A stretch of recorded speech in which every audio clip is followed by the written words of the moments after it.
Welcome to Green and Red, Scrappy Politics for Scrappy People, a regular podcast on radical environmental and anti-capitalist politics, brought to you by Bob Brzanko and Scott Parkin. Welcome to the silky smooth sounds of the Green and Red podcast. On the last few days of 2025, we are excited that we have been nominated for the NFL's Peace Prize.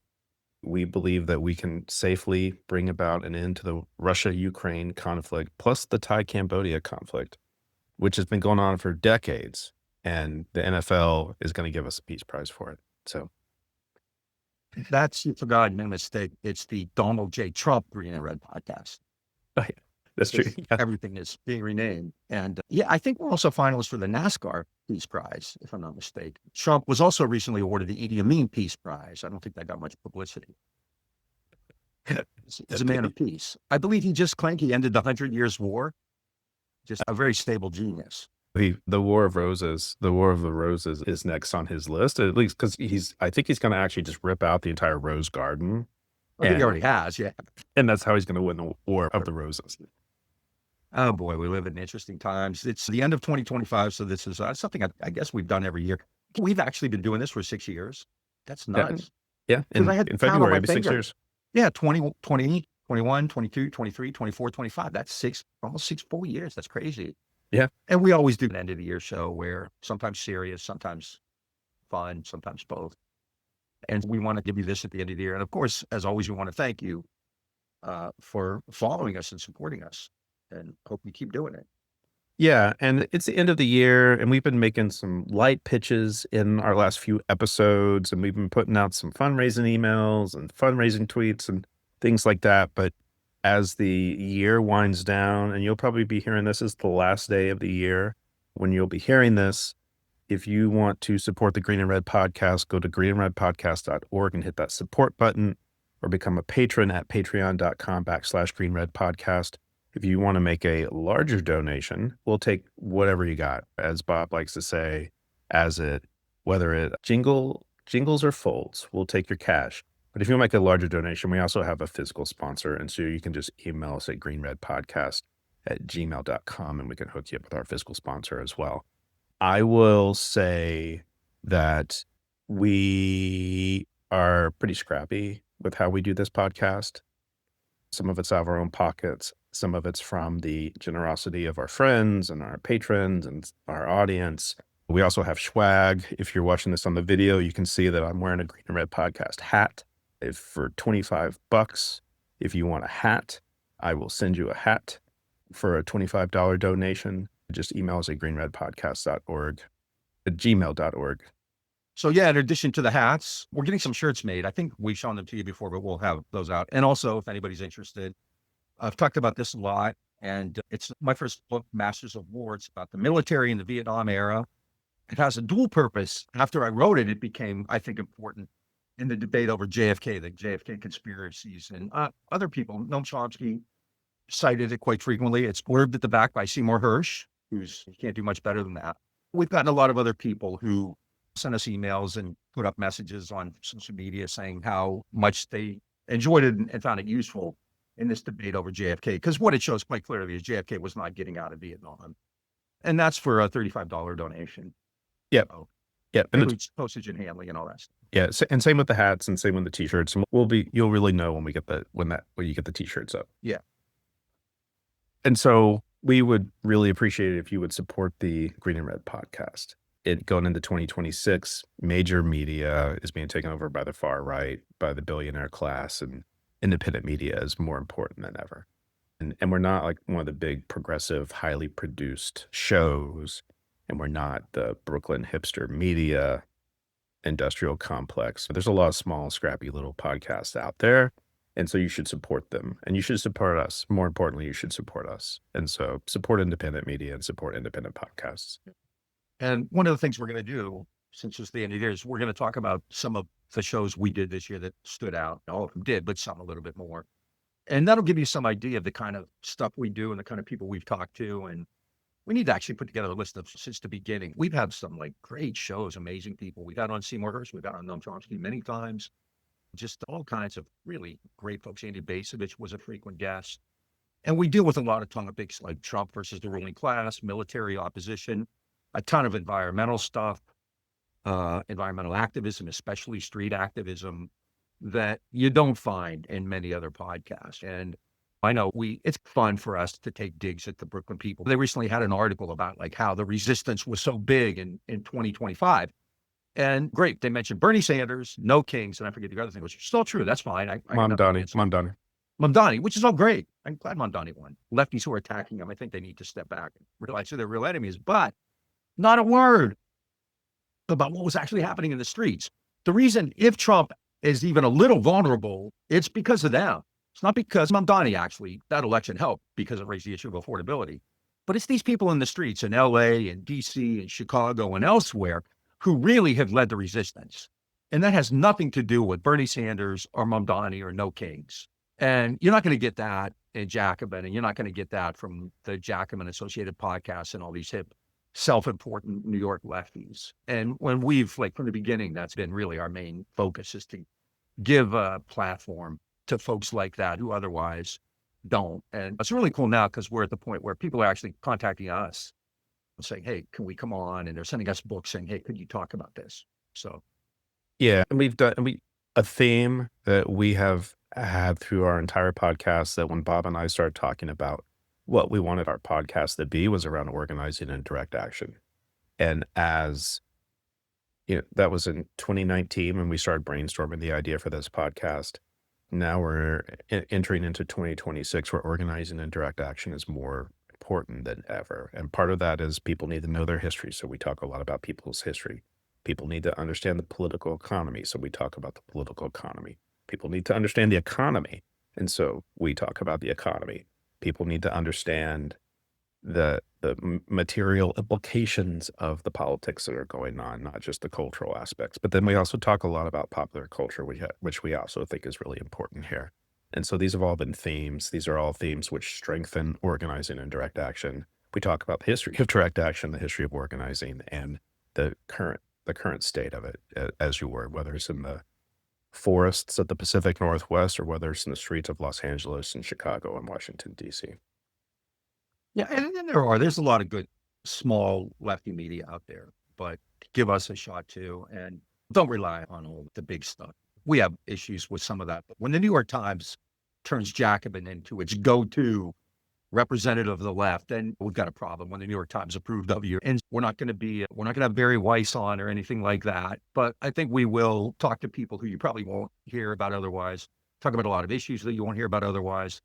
Talk to authors that you otherwise might not hear about. But we're also talking to authors who are very well known, dealing with very important subjects. Exactly. And we talk to many authors and journalists who are on the rise, right? Yeah. Who are talking about stuff that you're starting to hear about, and we're able to get those folks on our podcasts. Moved down Podcasts as well. like on the Middle East, where we have really well-known Middle East scholars from the U.S., from Iran, from other countries in the Middle East, Arabs, Palestinians.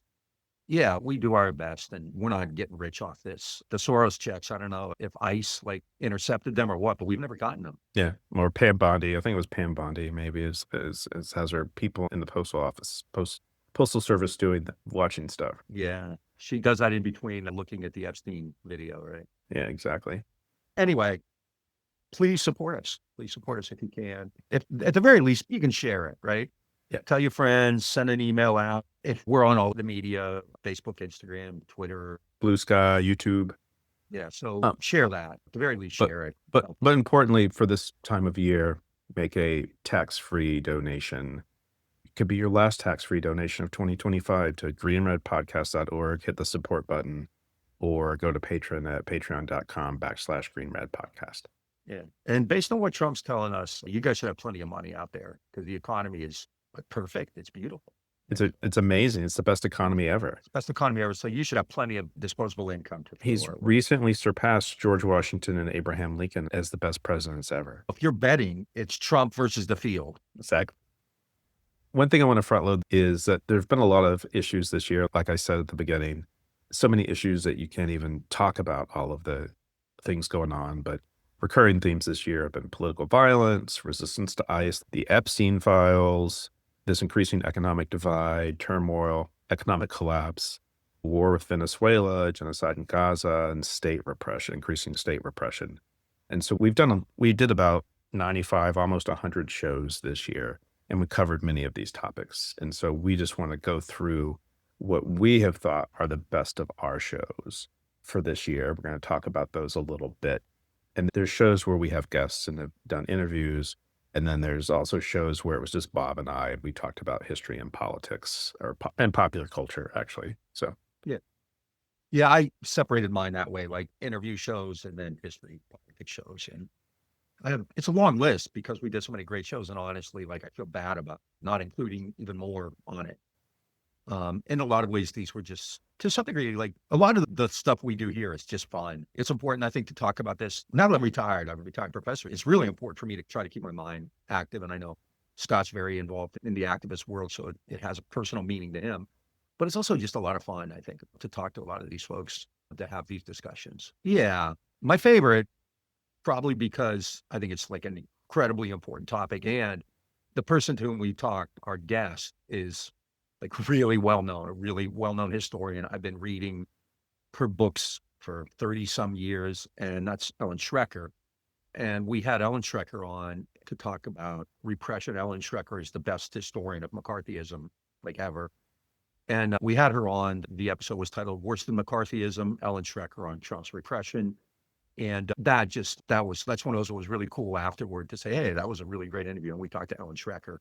But I think we can't undersell how important this is, just the repression, what we're seeing, not just with ICE, but now everybody's at risk, calling Antifa, which they can't even describe, terrorists, going after people at the airport, the new national security memorandum, which basically says if you say anything bad about Trump, you're a terrorist. If I had to pick just one, it would probably be that. Not an easy call, but I would pick that one.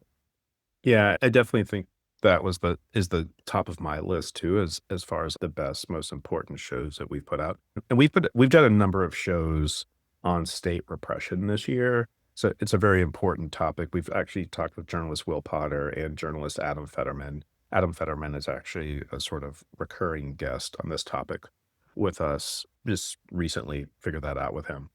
And so this issue of state repression, but the Ellen Schrecker episode really is the top and really frames it in a really important way. I also had, and again, now it's harder. That does actually, I think, stand out. Other than that, now we have stuff that's a little harder.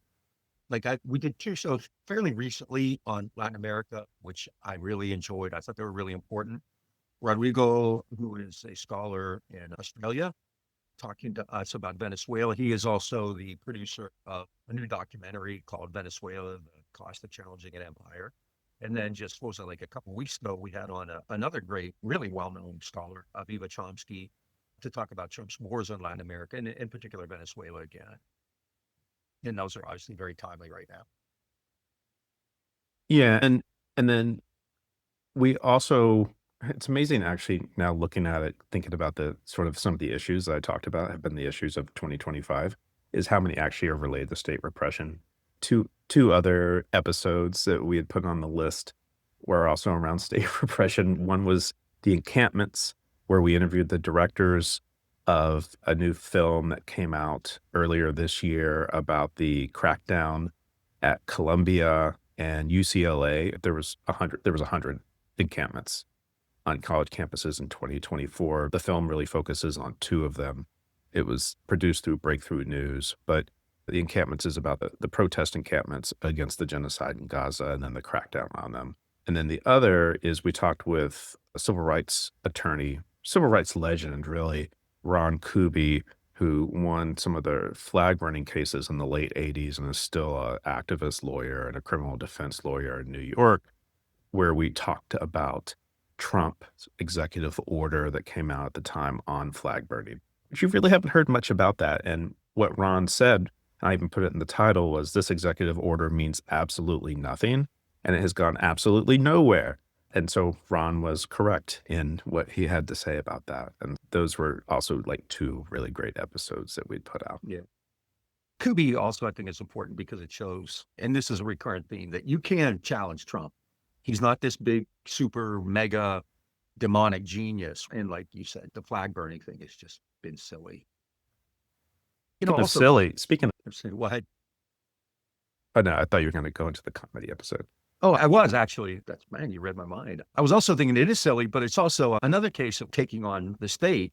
We had on Sophia McClellan, who'd been on before, in the aftermath of Trump making sure they're basically getting Stephen Colbert fired and then going after Jimmy Kimmel and for about, 5-6 days, getting him fired. And I think it's important too. We called this show Trump versus Comedy, Colbert and South Park.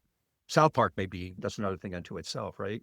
With Professor Sophia McClellan. What's important, I think the Jimmy Kimmel thing is really instructive, right? Because there was just such a blow up about that ABC backed down pretty quickly, right?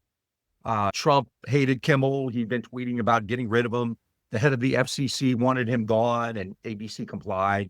ABC capitulated before that, right? Or when Trump threatened to sue them. And Sophia McClellan's talked about this in 2020? She wrote a book called Trump Was a Joke, or 21, about how satire was important in knocking him down. And he's very kind of crazy, sensitive, narcissistic guy. And so I thought that was important. And it also, I think, if that many people can mobilize without any notice to save Jimmy Kimmel's job, which I think is important, I don't want to downplay it, but that's not the biggest issue we face, right?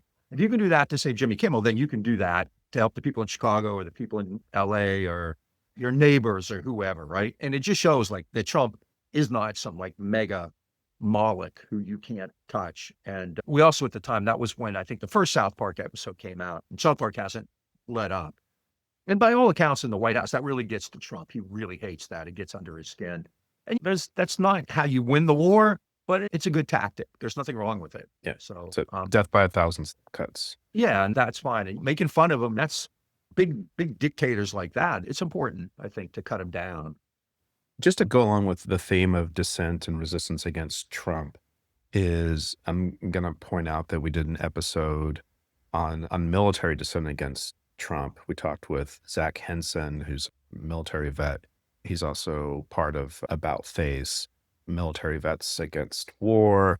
It was at the time over the summer when they had this big bust of a military march through Washington, D.C.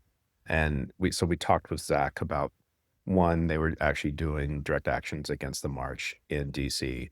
And then we just talked about military resistance and military dissent in general with Zach as well. And that's a main thing we've been doing for 6 years. This is where I'm not immodest. I know a bit about this stuff because I've been writing about it for 30 years. And this is something like about 2-3 months ago, one of the very well-known New York lefties wrote a thing about Trump and the military. And these people were like, oh my God, I never knew that. How important is this? We've been doing this for 6 years. And we continued. We did talk to Zach Henson, but we've also done plenty of shows on this, including this year on our own. And this is important. As lefties, we have this image of this monolithic military. And don't get me wrong, there are plenty of crazy people like Dan Cain and others in it. But the Pentagon right now isn't all that thrilled. You can see people are getting fired. People are resigning. There's a lot going on. There's so much going on that we don't even know about. And groups like About Face are organizing. They're working. They're going into the streets to talk to these soldiers who are being deployed, guardsmen and soldiers who are being deployed in American cities, telling them, you don't have to do this. And we did a show about Mark Kelly, who got in trouble for making a video. And Mark Kelly is as far away from this as you can get. Mark Kelly is a John McCain type, but even Kelly was trying to warn these people, saying, you don't have to follow illegal orders. And that's really important. And we've definitely been on top of that. Another great interview is a longtime friend of the podcast and longtime friend of both of ours. We did a show on Hurricane Katrina 20 years later, where we talked with Scott Crow, who was one of the founders of Common Ground Hurricane Relief.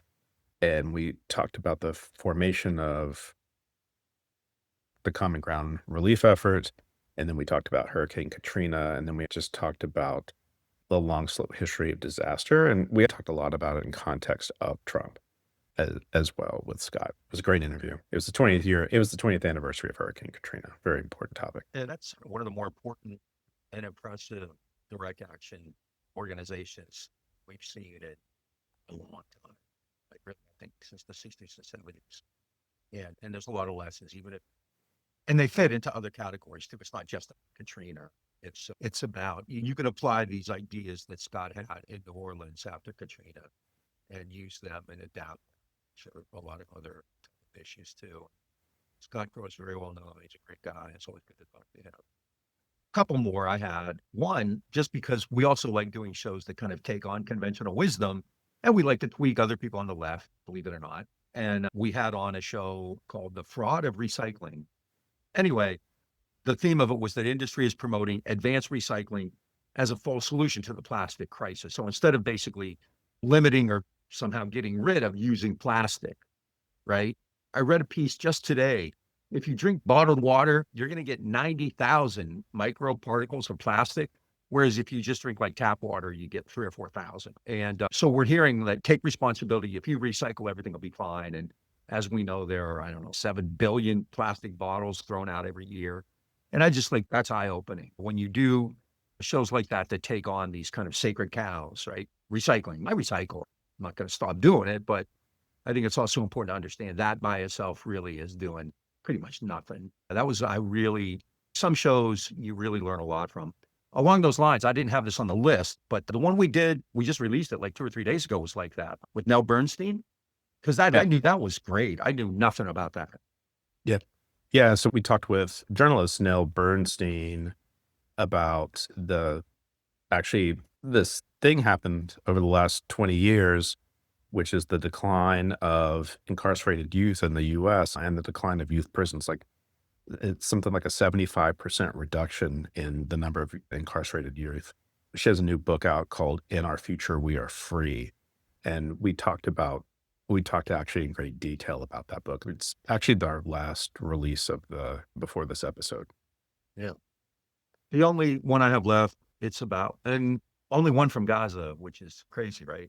Because we did so many on the Middle East and Gaza with Eskander, Sadiki, and Nate George. But we spoke with a very well-known poet from Houston, who I've known for years, Judah. Fadi is a physician and a poet. He's won all kinds of national poetry awards. His family is from Palestine, and much of his poetry is about the genocide. He writes and speaks with such passion and clarity and moral. And Fadi Judah is somebody we should all know about. And I just was so happy that we got a chance to talk to him. I had 2 other that weren't on the list that Bob and I had agreed upon. Another one is about Gaza, which was also a recent towards the end of the year one, which was Terms of Servitude, where we talked with Professor Omar Zaza, who is a professor at San Francisco State. He actually has written a book about how big tech is silencing the voices of Palestinians, mostly through shadow banning and targeting Palestinian influencers and things like that, but then also providing data and metadata to the Israelis to assassinate Palestinians on the ground in Gaza, which I actually thought was a really important topic to talk about and it was, God, I'm just totally choking today. It was a very current moment, a good moment to be talking about that with everything that goes on with big tech in our society right now. And then the other one I wanted to mention, which I actually was a little bit on my bucket list of a person to talk to, was George Katsiafikis, who has written a number of books about movements from 1968 up through Arab Spring and Occupy, and has been writing recently about the Asia uprisings. The title of the episode was one uprising after another, but it was actually really great to talk with George as well. We also did a lot of shows which we call the history of politics. Oh, I forgot one. Tim Sharrock on Korea, 75th anniversary. Good too. But the history of politics shows, those are the ones that Jeff Scott and I do. We do a lot of those because it's our show. We can do whatever we want. Why don't we just change the name to the Scott and Bob Green and Red podcast, right? Yeah. Johnny Carson broke the mold because it became not just the Tonight Show, but Tonight Show starring Johnny Carson. So we are going to do that. Unless Trump wants to pay us for naming rights. Yeah. But the history of politics shows, the first 2 are very self-serving. Not going to lie. They're me being immodest. Number 1, because I always like talking about this, we did our kind of becoming annual show about JFK.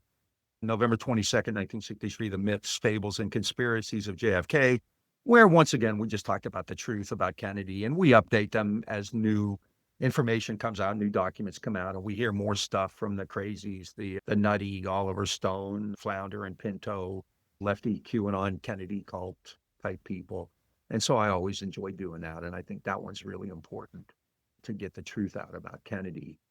The other is just a talk I gave, which I was just really proud of at the Jerusalem Center, the Jerusalem Fund in Washington, D.C. It was called Vietnam Then, Palestine Now, which was a historical comparison between Vietnam, the national liberation struggle there, national liberation struggle in Palestine, how the U.S. responds to it.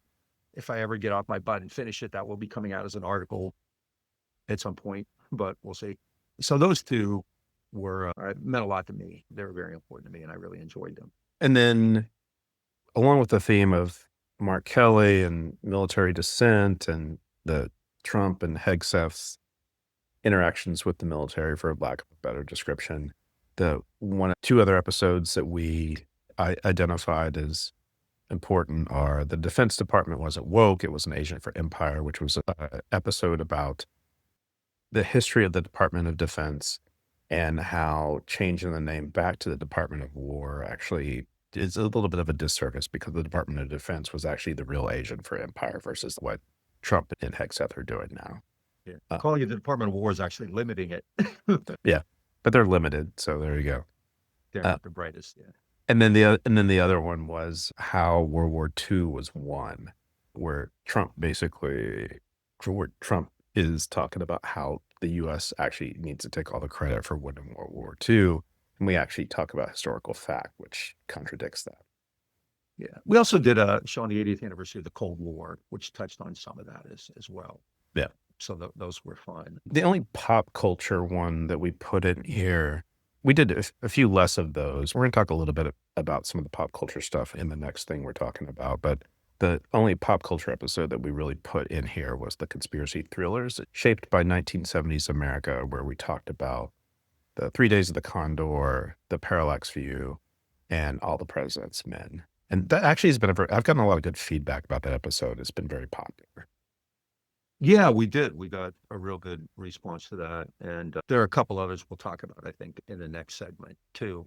The last two I have were, again, one very personal to me, which was Trump's favorite president, who was William McKinley. William McKinley's from Niles, Ohio, where I now live. And Trump has repeatedly talked about how much he admired McKinley because of his tariff policy. So we talked a little bit about what that really meant, what America was like in the 1890s, and what those tariffs actually did. And it's an annex to that. We did Tariffs 101, trade taxes and revenues in U.S. history. And this is I used to teach about this stuff, so this was fun too, where we just talked about what tariffs do, historically, what they meant, how they're really supposed to be used for developing countries, not for big industrial behemoths, whether they work, who they help, who they hurt, and so on. I think it was a really good kind of brief economics lesson that is pretty understandable, because I'm not an economist, so I couldn't describe it in far more complex and unexplicable terms. So I thought that was useful too. And I think for that, I don't know if you have any others for the history, politics, the ones we did. All right. One thing we do, because everybody does it at the end of the year, we talk about the lives we lost. We mentioned Sarah McLachlan. We need some Sarah McLachlan music serenading over this to talk about. Segue to segue, that's right. Yeah, segue, right? But, it's very sad, it's teenage girl sort of music. Yeah. But there were, as always, especially as I get older, I think about death more often. We did lose some really important people on the left. Since you just mentioned pop culture, we did shows, and two people who died this year, who we're not going to spend time on because we already did these. We did really, I think, important shows on Robert Redford and Rob Reiner. Yeah. Yeah, and important figures. Yeah. Other folks who we talked about doing shows on them, but didn't think they were significant enough in the sort of left political sphere. But we do think that they were iconic to our culture, particularly in that new wave of like 60s, 70s film. Included Gene Hackman, who was in Bonnie and Clyde, and The French Connection, and The Conversation. Right, Conversation is actually a very important political movie. Would have actually made if we had done 4 films on the conspiracy thrillers, that the 4th one would have been The Conversation. And then done that now. Now I'm thinking, like, why didn't we? Yeah, why didn't we? Yeah. It's future show, right? It's future show. And then Diane Keaton is obviously a very important, iconic figure through Woody Allen films. She was in Reds, Warren Beatty's Reds, lots of other. She was in the sort of 90s baby boomer women's films. You saw her with Goldie Hawn and Bette Midler a lot, I think. Also very important and very much touched the two of us as well. Yeah, she's got a career start in Hair on Broadway, which is like a really one of the most important anti-war plays ever. Yeah. And then you mentioned Reds as Louise Bryant. I think she's the best female actor I've ever seen, Diane Keaton. And as Louise Bryant, it was just, wow, it was dynamite. Yeah. Yeah. So she needs to be shouted out for that. A couple people who like really stood out to me who we didn't talk about. One is an entertainer, Tom Lehrer. Tom Lehrer was a satirist. He had a show no, he didn't have a show. He was on the David Frost show called This Was the Week That Was. And he used to do music and he did satirical numbers. The Vatican Rag, Werner von Braun, what's the one? Spoofs on nuclear war. Who's next? What's about the atomic bomb? Tom Lehrer laid the groundwork, I think, for kind of more modern and contemporary political satire, which we talked about, like we mentioned earlier.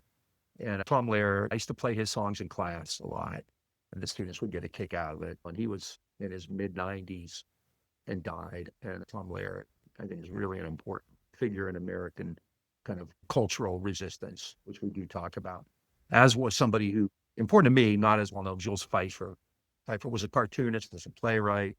He wrote the screenplay for Cardinal Knowledge and for Popeye, Robert Altman's films, but also a little gem of a movie called Little Murders, which I think starred Elliot Gould and maybe Alan Arkin. I can't remember precisely. So Jules Feiffer was somebody, if you're ever looking for something new, check out Jules Feiffer movies or Jules Feiffer cartoons or whatever. Really important guy.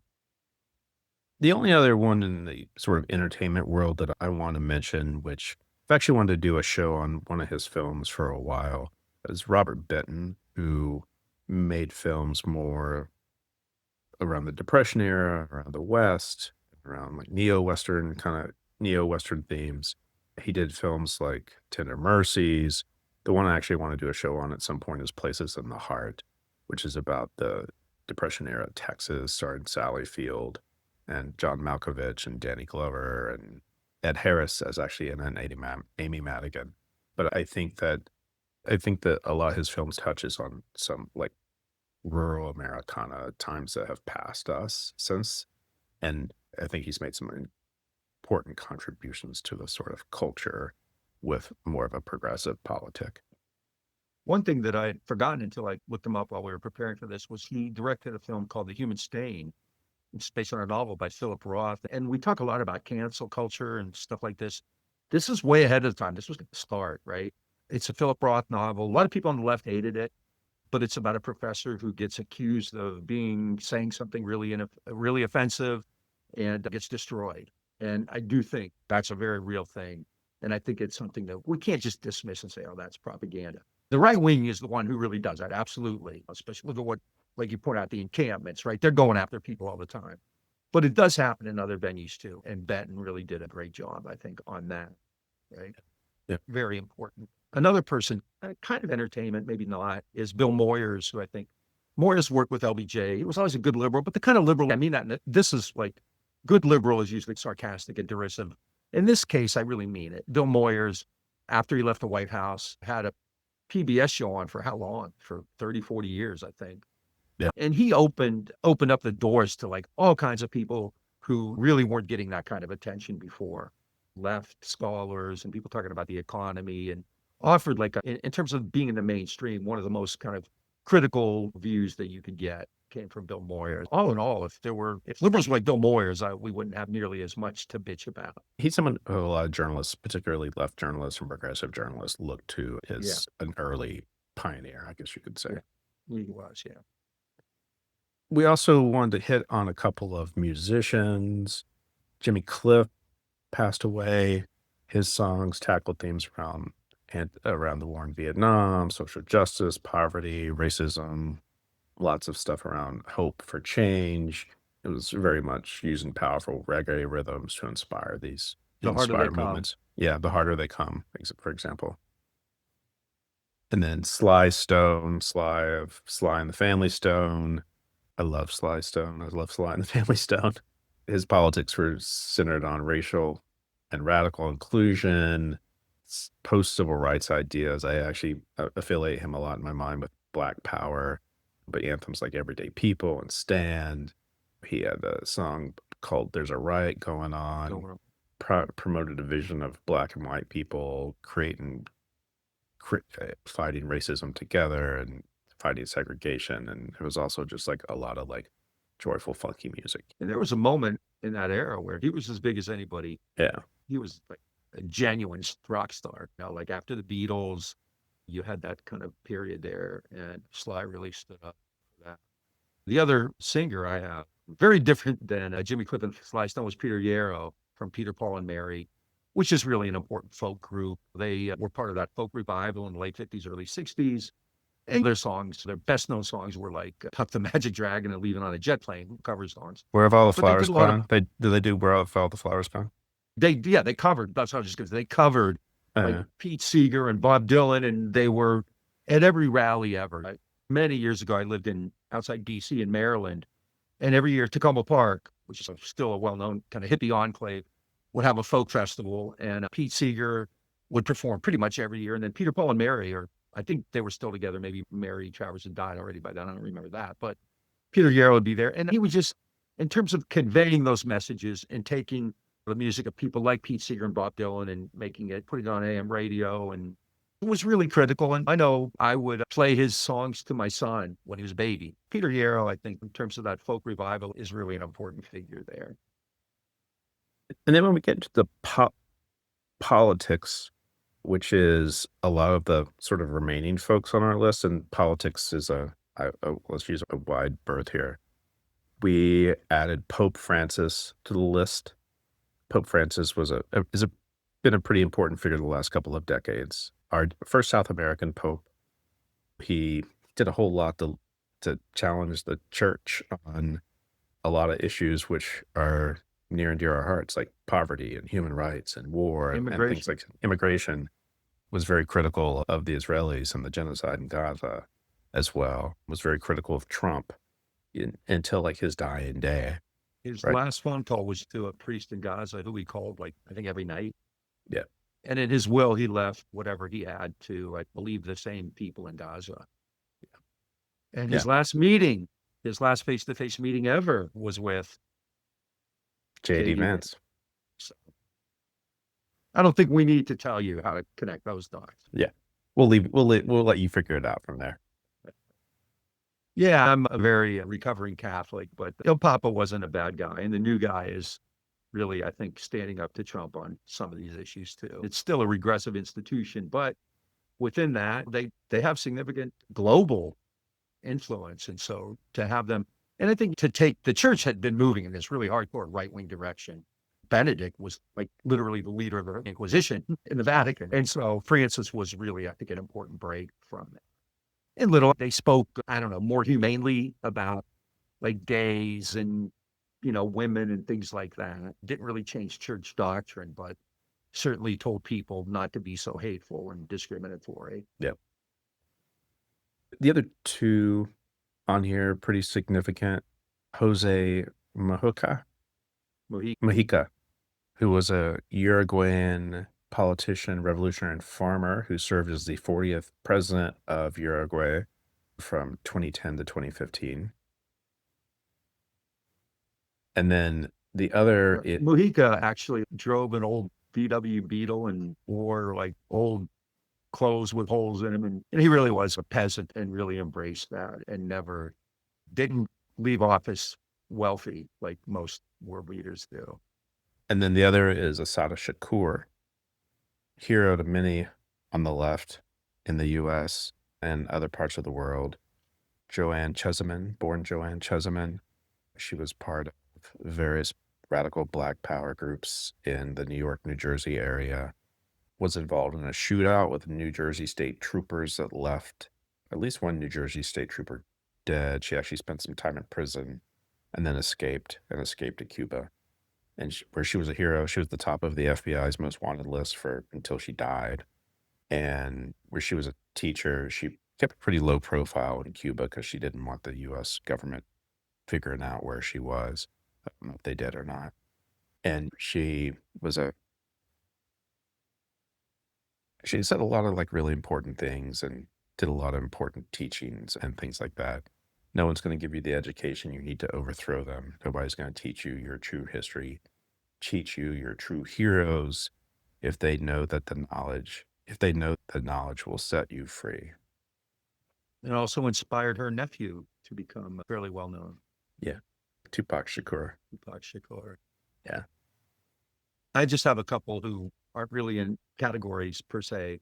Robert J. Lifton, who, when he died, it didn't really get much attention, which surprised me. Robert J. Lifton was a psychiatrist. He studied a lot of things, right?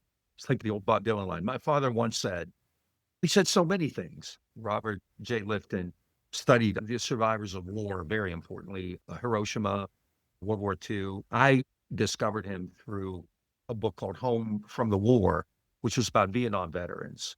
And Lifton began working with Vietnam vets as they returned back from Vietnam, late 60s, early 70s. And really, PTSD was not new, right? In World War I, it was called shell shock, and it had all kinds of other derivations. But people had talked about that at the end of every war. Soldiers come home, and they're just like traumatized by what they've seen. And Home from the War was really important in that area. It really opened up the door to discuss these issues, PTSD. Soldiers began talking about what they had seen, what they had done in Vietnam, especially anti-war groups like VVAW really embraced Lifton. It led to other books like Jonathan Shea's Achilles in Vietnam, and then a bunch of stuff.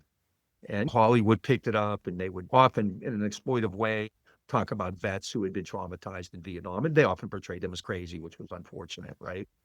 But Lifton is, I think, in terms of psychiatry, psychological history, we had years ago, I had a colleague who did that, and she would talk about how important Lifton was. And so he's somebody, if you have it, it's a good, Home from the War is a good place to start, but really anything he did is useful, right? The last one, I don't know if you have any others, the last one I have, somebody you could probably talk about better than me, is the famous environmentalist, Jane Goodall, right? Yeah, Jane Goodall was a primatologist and anthropologist known for her study with chimpanzees in Africa. Became very noted as a climate change advocate and a advocate of rainforest preservation and things like that. A very influential figure within the environmental movement. Yeah. A lot of important people. We're at that point now where as you get older, you start to see this more often. But all of those folks are worth learning more about if you don't. So finally, because it's the end of the year and everybody does, we have to give out our green and red awards, right? Because why not? And in the spirit of Donald Trump becoming the first winner of the FIFA Peace Prize, right? We have a few awards like that. I don't know if Scott came up with any. I was just sitting around today trying to think about this. But my first one, and there was only one candidate for this, is the Nick Riviera Prize in Medicine. If you don't know who Nick Riviera is, you probably didn't watch The Simpsons. He's the very famous quack doctor there. Hi, everybody. This is Mr. McCraig with the leg for an arm and an arm for a leg. But that, of course, there's only one person who can get the Nick Riviera Medicine Prize, and that would be RFK, right? Who has told us that vaccines are not necessary. We're seeing outbreaks of measles. We're seeing people dying. Kids are dying from whooping cough. He's canceled medical research into cancers and you name it, right? He is, I guess we could have called this also, if you watch 30 Rock, the Leo Spaceman Medicine Prize. But RFK, at this point, now Trump and Hegseth could blow the world up, but at this point, I think RFK's killed more than anybody, hasn't he? It's up there. I would say that, yeah, I think Hegseth is on track, but they have nuclear weapons, so God knows what they could do. The second award I have, which is, I think, pretty easy to figure out, it's the St. Francis Assisi Award. St. Francis Assisi loved animals, right? And they came to him, they talked to him. And that, of course, who else could that be but Kristi Noem, Secretary of the Homeland.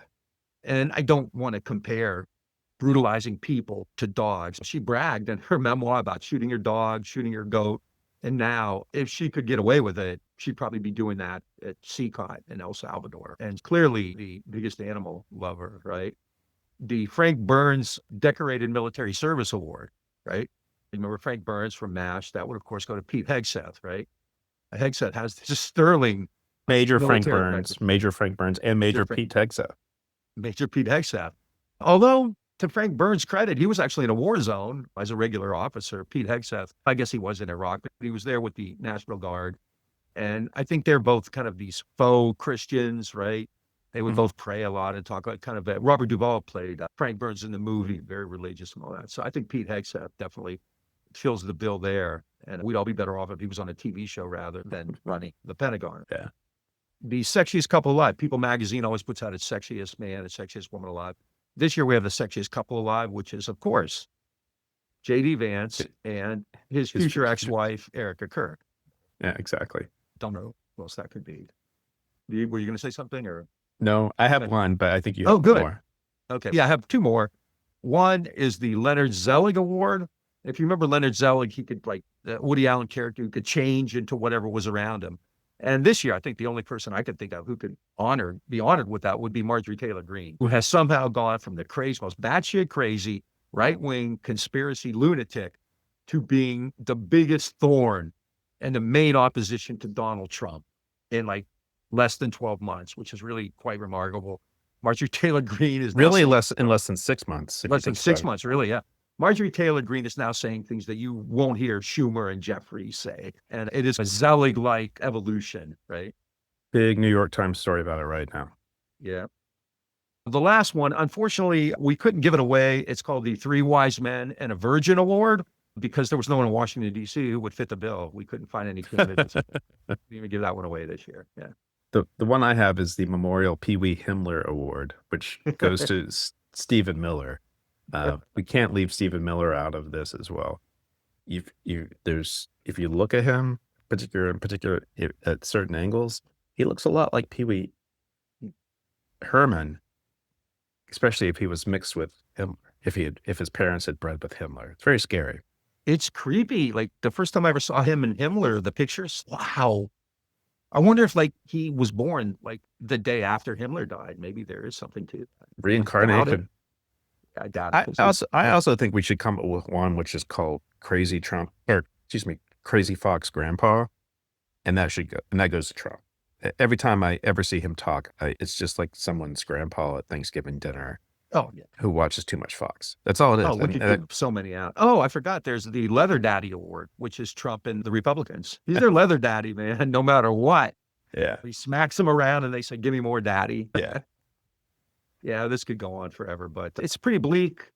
This is the point where we need more Sarah McLachlan music. This is the point where we get serious and talk about what really happened this year. It's rough times.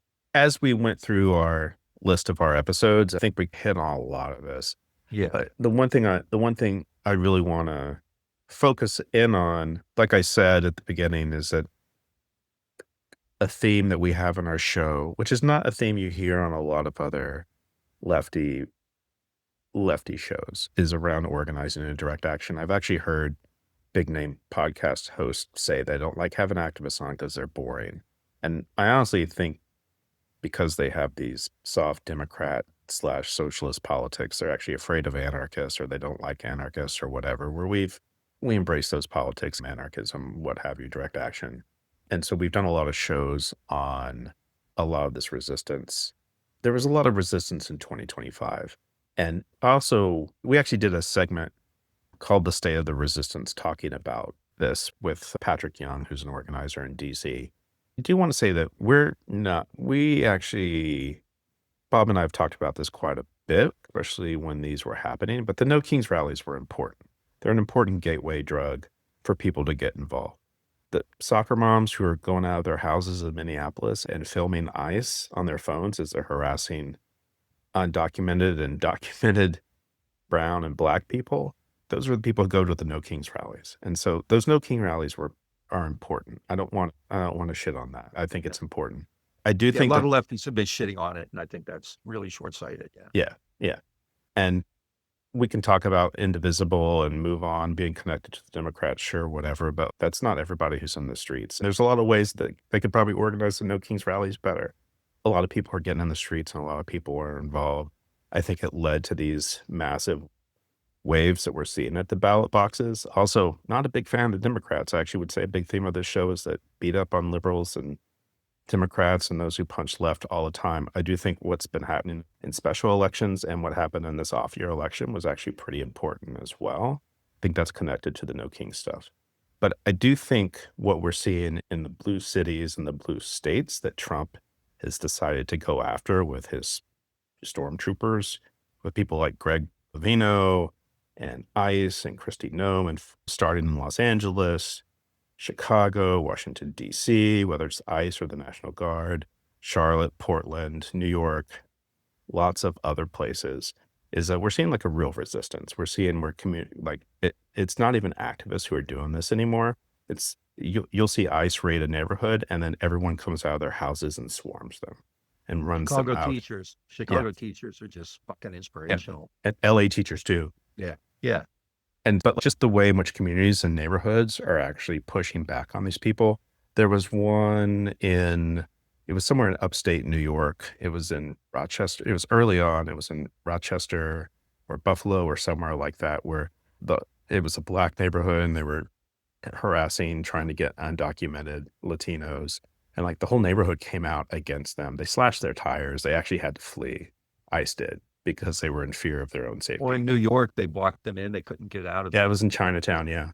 And so I do think that we need to be raising the stories of this resistance over and over. I think it's actually very important. And that's gonna be the theme for the rest of the Trump administration. Who knows what's gonna happen in the election next year? They're predicting a blue wave, but we'll see. The Republicans are doing everything they can to try and steal the election and suppress votes and gerrymander and whatever else. But whatever's going to happen, it's going to really require a lot of people in the streets pushing back on the authoritarians. I also will say that it's also going to require a lot of people pushing back pretty hard on the Democrats, because these like corporate Democrats aren't really much, I guess they're not out and out authoritarians like the Trump people, but like They're they're, authoritarians with rainbows and pronouns. yeah. And they love the billionaire class as much as the Republicans do. And so that's what there needs to be accountability at all levels and fighting them all the time. So I just wanted to say that. They went into this, Miller and Holman and Bovino and obviously Bondi. Trump, but they all went into this assuming they would just steamroll it. And as they were gobsmacked from the start by the level of resistance they were seeing in the streets, and which has been vital, which is why people think I just like taking pot shots at Jacobin, what they do. I think recently that says a lot about them. They did talk about what their resistance, which is Mamdani, Sanders, and no Kings. I have nothing. Bernie Sanders was a totally different story, but I'm glad Mamdani won. I really am. And he won by unapologetically defending Palestine and talking about Israel. I think that's important. He brought up economic issues like affordability. I think that's important. I have no problem with no Kings, right? Like a lot of other people on the left, but that's where they stopped. And that's why we bitch so much about the Brooklyn hipster left, because they don't talk about the kind of stuff that's going on in the streets and activism and all that. It's very much an old left kind of analysis, which has some virtue, working class politics. I get all that. But I think it's really important to understand if the Nobel Prize was legit, not given to fucking warmongering fascist Marina Machado, right? It would be, if a real Nobel Prize was given out, it would go to the people of Gaza, nobody else really.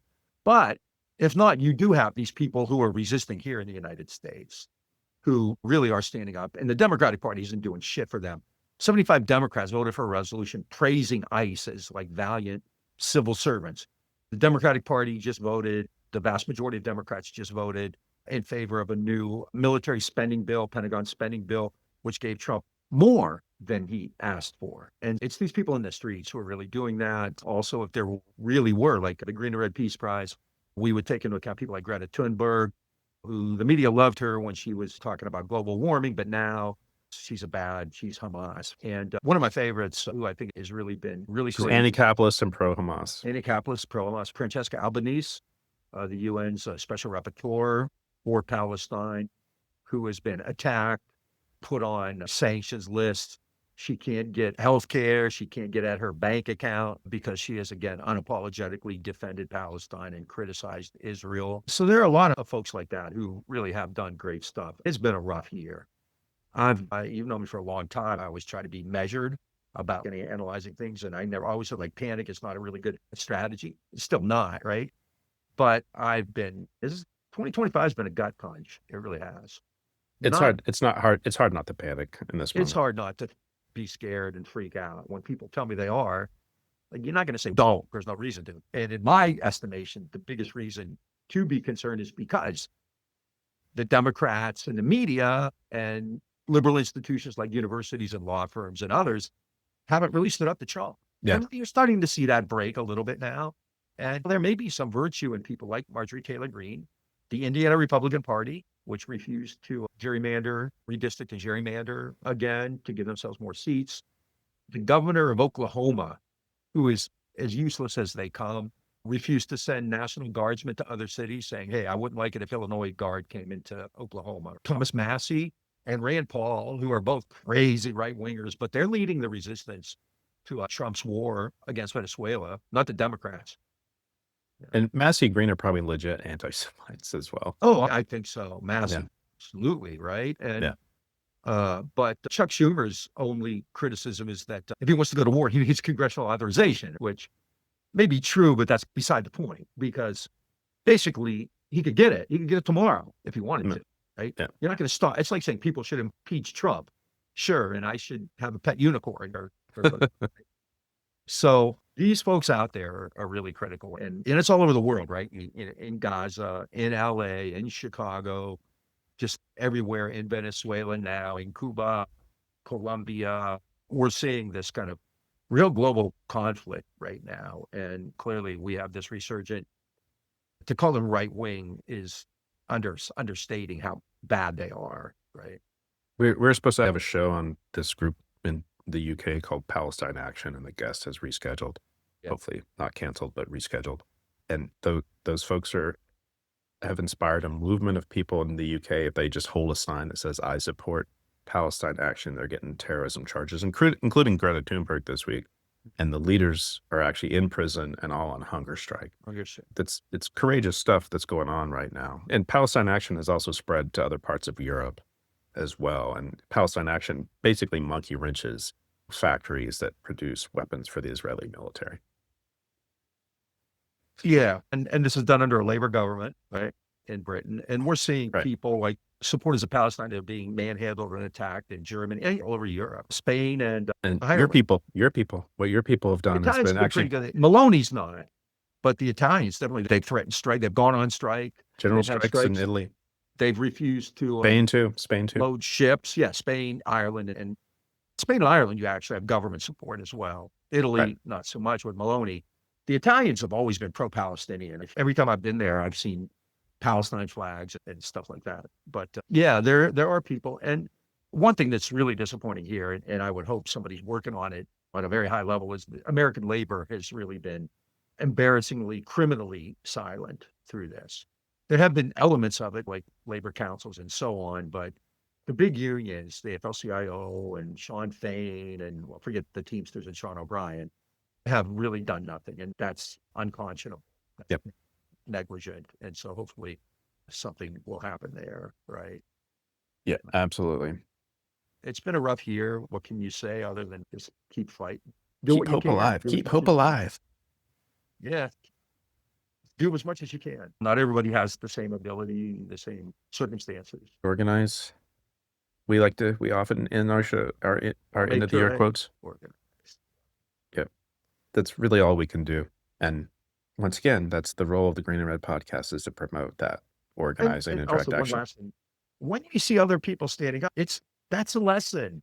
You're not alone, right? And even I get that way. There are times when I think, oh, fuck, it's over. But then you'll see people, and it could be like Jimmy Kimmel, right?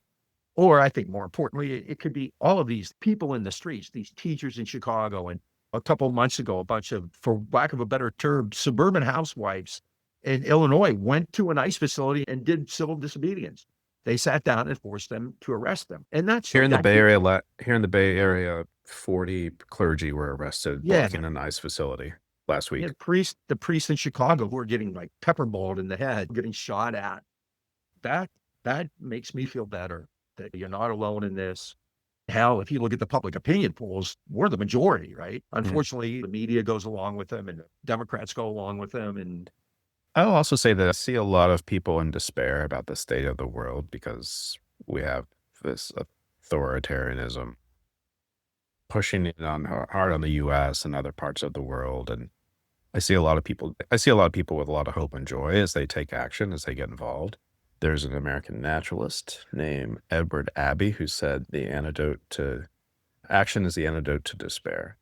And even if we're not going to win, at least taking action and doing it with others is actually can help alleviate some of your fear and some of your despair. there have been like legit lab studies of people on the left tend to be more depressed than people on the right, which isn't surprising. But people on the left who are activists are actually way better off than anybody. Yeah. It does. And getting out there because you feel like you're doing something and other people. And that's really important. My whole life, that's always been important to me. I'm out there with a lot of other people, right? Yeah. I went to a No Kings rally in Warren, Ohio, and there were like 1,000 people there. And like that kind of, I was like, wow, like I wasn't expecting that. This is not a hotbed of left politics like where you are, right? Yeah. And yet you see it. And that's, well, even if you don't want to go, you don't have to do civil disobedience. You don't have to confront ICE, but being there is important. It's important. It's as the great Stoughton and Alice Lind would say, it's an accompaniment. It's an accompaniment, and that's important. If you can accompany somebody, then you're doing something really important. Yep.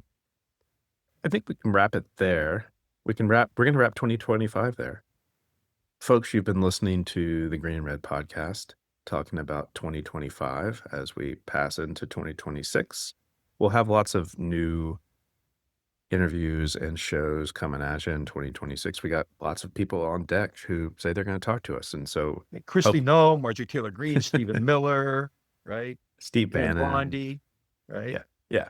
JD Vance, they're all lined up. JD Vance's couch. JD's couch. So please check us out in 2026. You can check us out on Facebook, Instagram, Twitter, and Blue Sky. If you're watching this on YouTube, hit that subscribe button.